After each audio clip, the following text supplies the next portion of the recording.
After having an interface with the sister, the adopted sister of the boot camp, standing beside me here is the uncle of the boot camp in the person of Bubakam. I will ask him the question, what is his presence? The reason for his presence among the boot campers here.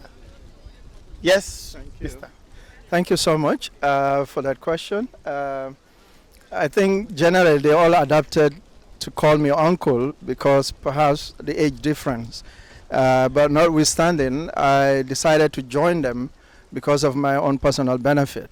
I didn't just jump up. I seen the benefits of being active and doing the exercise regularly. I think I've been with them well before the corona, when they used to be around Taff or somewhere around Yundum, the old Yundum police station, around the estate. That's where they used to be. So I find it useful to be doing regular exercise, and somebody, brought me into contact with Asan. That was when, I joined them. And he sees that I have the commitment and determination to continue being with them. As a result, I encourage him and give him, elderly advice as to what he needs to do so that he can be more focused, about what he wants to do. Because I know in Gambia, whatever you want to do, people must always criticize you. Then I tell him to be more focused and know what he wants. And if you go in for that direction, you will never miss it. Because those people who are criticizing you will be the very people coming back after you to say, wow, I wish we were together with him. So that is the motivation, and I've seen that Asan also never take that very lightly. As a result, after the corona, we lost touch, and recently I decided to join them again. So same way, uncle in the GCCI, and today I happen to be at the beach with them. As you said, the benefits of exercise is enormous.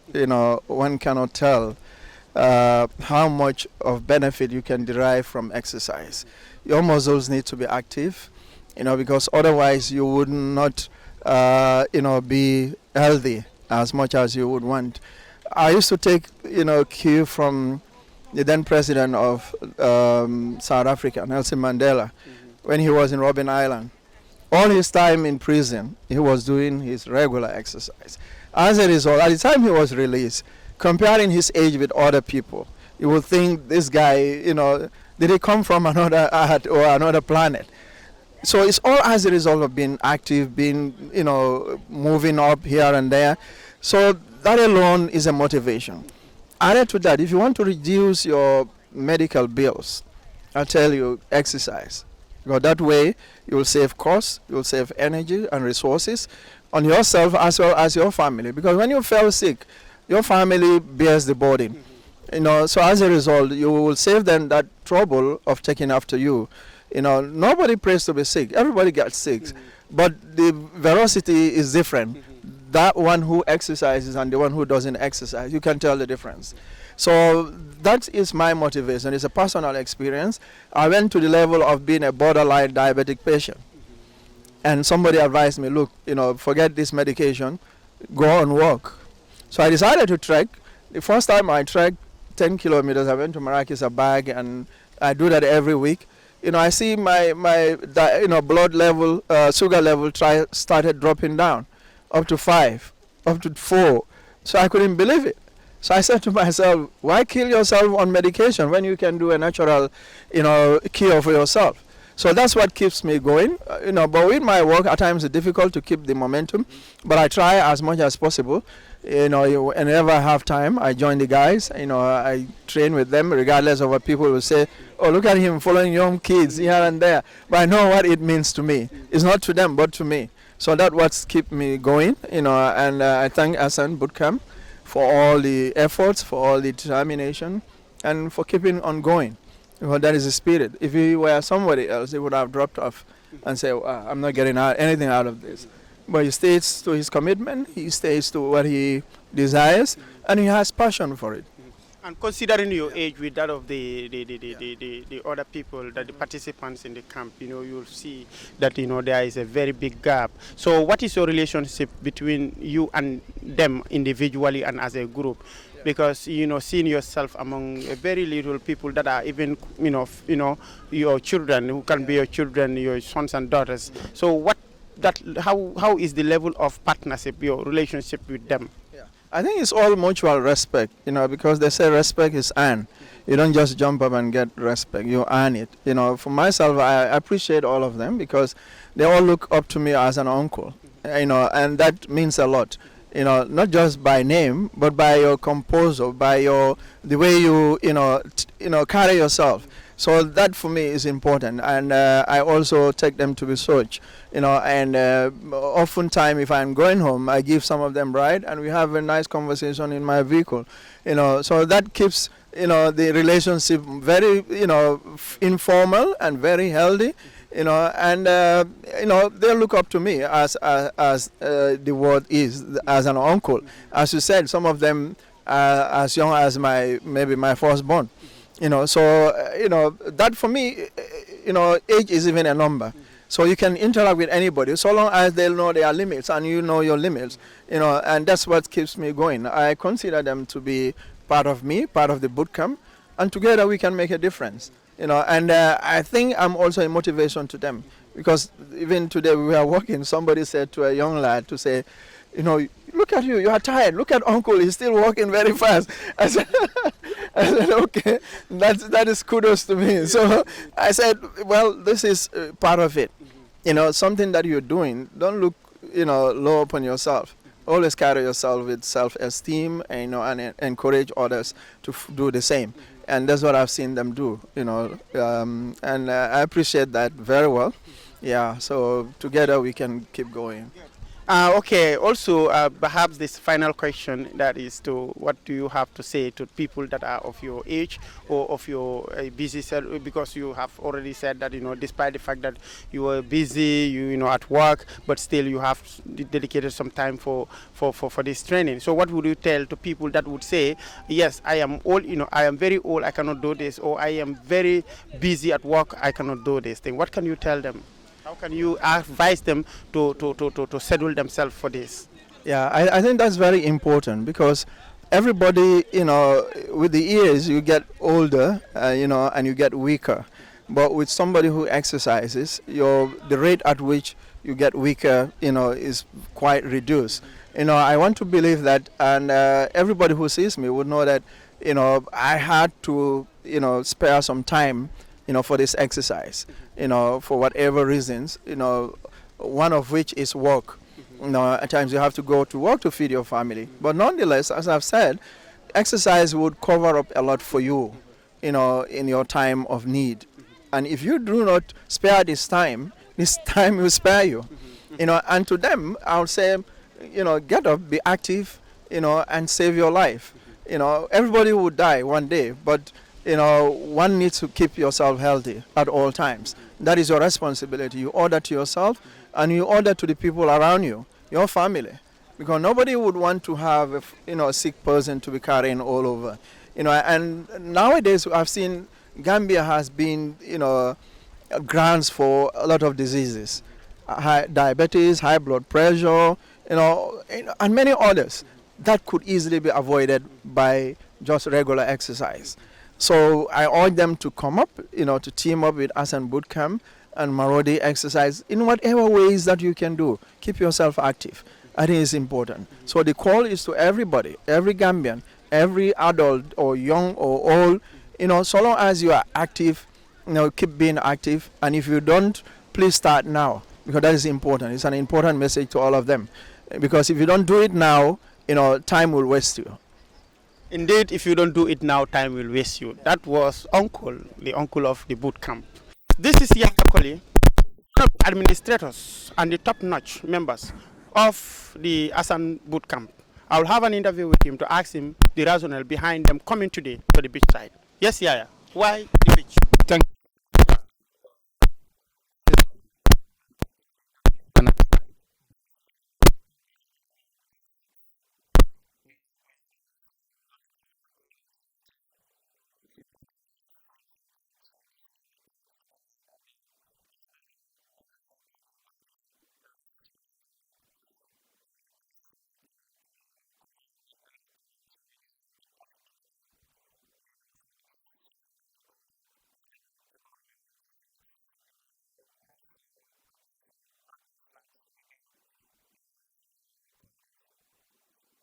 what is the rationale behind your coming to the beach here?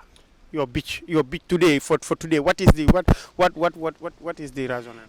Further strengthen the relationship that we have between us. Because this is a group of people that are so much close to each other. We have a lot of things in common, and then we feel coming out to the beach, spending a day out will connect a lot of things. And not only that, we also using it as, because beach is a training area. There's a lot of people that come out to train. Some may be training for the good reason, some may be training for something best known to them. But like if we meet all people also doing training, some in fact will be doing bad exercises, so we'll be counseling them, talking to them, advising them, and most of the time they will in fact end up joining us. So it's an avenue of scouting others to come and join us, and then having fun within the group itself too. You has been a top-notch member of your organization or your training camp. How many members do you have in your training? Approximately, we are up to 100 and something. Cannot specifically right now cannot give you that figure, but we are 100 plus because we have a WhatsApp group that every member who register with us is put in, and we have up to 100 and something members of that. But due to like schedule, some are working, some have traveled, some are still with us, but they have a busy schedule. This is why you will not see everybody on the ground every day. But we are up to 100. Okay, you are up to 100, and then you only see less than 50 people who are actively taking part in this workout. Mm-hmm. So what must have been the problem for the others not being part of the workout? Yes, there is nothing that is stopping from anybody coming. I just believe maybe with these are issues beyond their control. Some are busy, but in fact we are expecting others to be coming, because others have called that they will be coming, they will be joining in the evening. In fact, others are already on the way coming. So it's like that. Normally, not everybody will come in the morning. So maybe will be busy with the house chairs in the morning, but in the evening they will be available. Okay. So considering your the number of people that you have, and also their age bracket, you realize that you have elderly people amongst you. I have interviewed one uncle here. The camp adopted him as an uncle, and then he is an elderly person who is actually fit enough to be father to some of the participants here. What is the relationship between the participants and those type of elderly people, those like of uncle himself? Very cordial, indeed very cordial. Yeah, one thing special about him, he didn't even have any barrier. He is approachable, he is sociable. In fact, he jokes with everybody. It's fun. In fact, calling him uncle. Everybody calls him uncle. You ask some of these girls what is his name, they will not even know, because we all call him uncle, and then he's always with us. Like we said, we adopted him as an uncle, and then because he's somebody who is also very, very much committed to this cause. He is very committed, and he's giving his 100%. He's giving out 100%, and then I know there's a lot of improvement with himself. Maybe he'll be the better person to tell you, the improvement that he have gone through since he started this. Yes, he has shared with us some of the improvement, because he is diabetic, and then he has been visiting hospital, and he was on medication for quite a long time. But upon joining this particular camp, he has definitely stopped using medicine, and he has been always joining you in your camps, so in your training. So he has seen a lot of benefit in it. So now my advice is, what is the relationship between you and other associations of similar activities? Thank you very much. Good.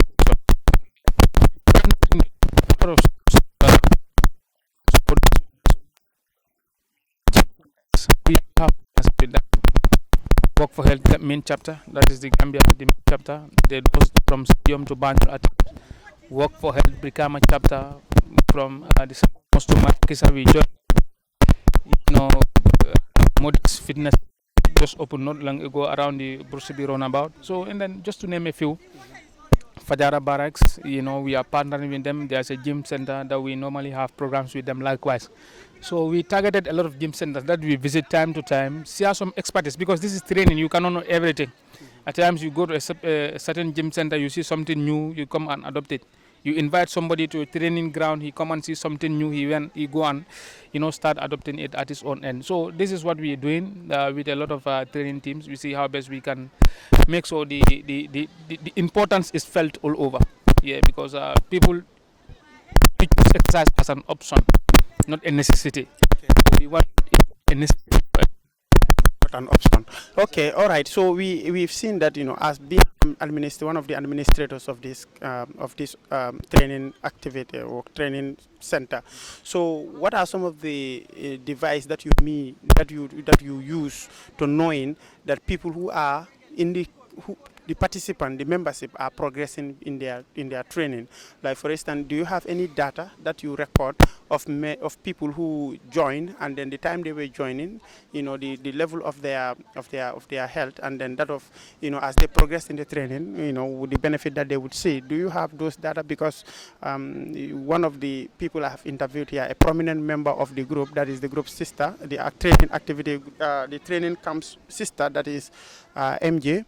She said that when she was coming, she was around 130 kg, and now that she is 105. So that means she has progressively progressed in the training. So do you have a data of people that actually you record, the time they were entering and then the time they are in, whether there will be any improvement in terms of their weight? Yes, definitely we do. And first thing we do, like if you came to the, we will give you a form, a membership form, and the membership form is a very detailed one. We take your details, your personal details, that's your name, your address, your telephone number, your weight, your height. If you ever suffered like fracture or a severe muscle pain that you've been treated. So all those data will help us to provide you the necessary training. Okay, taking your weight is something that we do like every month. Like if you came for the first month and you weigh 100 kg, and your purpose of coming to training is to lose weight, at the end of the month we expect you at least maybe like 95 or 94 beyond that. But if you weigh you and we still realize that you still having the same weight or more, then we will sit as a team and discuss. We call you, counsel you. What do you do after training? What do you eat at night? What kind of food do you eat? What other activities are you engaged on? Yeah, if we counsel you, we know maybe some will be like they are trained but they are not controlling their diet. Like you train in the evening, from training you go and buy half chicken. I'm not saying chicken is bad, but maybe at night might not be the ideal time to be eaten. We prefer you taking light foods, food that can be easily digested at night. So some maybe because of that, and then some maybe because the person is not regular, or is training today, he sit for 4 days, and then the 5th day he come, he go all again for another 4-5 days without coming. So if those are the ages, we try to sensitize you, tell you, to guide you how to train to be able to meet the standards that you want. Okay, so is there any organization or partnership with government or private or individual philanthropics that actually is also looking into your activities in helping you in order to progress with your this very important activity? Thank you very much again. Right now our grand patron to this bootcamp training is the MJ Hairdressing School. I will again seize this opportunity to thank MJ and his institution for the support they have been rendering to this crusade. Since we started at the onset, she is always with us. Any program that we have, she is always at the forefront in making so the program is a success. So MJ Hairdressing have been a very genuine partner, and then a very reliable partner from day one to where we are. We also want to thank the GCI, Gambia Chamber of Commerce, because it is their ground we are using for training, just behind the petroleum house, just some 50 meters along the Sukuta Highway. That is where we do our trainings every day from Mondays to Sunday. They definitely accommodate of give us that privilege to be training at our own will. Even if they have trade fairs, they will still reserve some space for us where we will conducting our training. So we are indeed grateful for that. We are definitely grateful. So on behalf of the bootcamp, I'll once again thank you to the entire management of the GCCI for allowing us to use their ground for training. Okay, finally, this is Africa Renaissance TV, and then you are here, you facing the entire Gambia and the entire, continent as an African continent and the world at large. So what can you tell to people who actually are sitting in their comfort zone doing nothing about training, and then they are being obese and they are definitely, gaining a lot of weight. What can you tell them? And some of them would say they don't have time. What can you tell those people? Thank you very much. Indeed, another important questions. Definitely, I definitely appreciate all. Yes, you don't need to have time to train. Time is not available. There is nobody who have time. Time is constrained. Everybody is constrained of time. Even if another 24 hours is being added to a day, we will still fall short. But what we need to do is to create time. We are all busy, but within a day, maybe a 30 minutes or a 45 minutes, create that yourself outside your schedule. Get yourself doing something. My brother, even in your bedroom where you sleep, you can do something that will keep you fit. You don't necessarily need to go to the field or run on the highway or go to the beach. Even in your house, you can do some exercise that can keep you fit on daily basis. So what we want to advise people is to train. Don't wait to go to the hospital. When you are diagnosed with one of the illness, and the only option is for the doctor to be advising you to be training or you're going to die. We don't want people to be training because they fear to death. We want people to bring training as part of their life, a routine in them. We train for our own good. The more you keep training, the more healthier you become. We, the ones in training, we know the importance. I definitely know the importance. This is why I never want to miss training. No matter what happens, even if I'm not on the ground, I will make sure I have do something, and it's paying dividend. I cannot remember when last I visited the hospital or fall sick. So it's a plus. I thank God for that. Okay. You are speaking to Africa Renaissance TV. What are your last words now? The African Renaissance TV, the entire men, for the time you dedicated to come and then have some words to us. What I will tell the general public is to subscribe to the TV. I believe it's an African TV. Its coverage is not only limited to the Gambia as well, it's the whole continent. So this is something that we own. Being one has to be proud of what you are. Since it's an African thing, I think it's a duty upon all of us to see how best we can, even by through subscribing, I think it's a support. Yeah, so as far as the management of Asan Boot Camp is concerned, we are grateful, and we will always be in touch with you guys. Any activity, any program that we have, you will see us. If you don't see us, you will hear us. And then once again, on behalf of the entire boot camp, I extend our most profound gratitude to the management of the African TVs. Yes. Thank you very much. Management of Boot Camp extends its appreciation to Africa Renaissance TV. That does it for this program. And follow me for another program probably next week. I was your host, Bakari Mane. Hello viewers. That does it for this program, The Workout. I was your presenter, Bakari Mane. And thanks to my camera woman, Hadi Cham. Until I come your way next week. Bye-bye.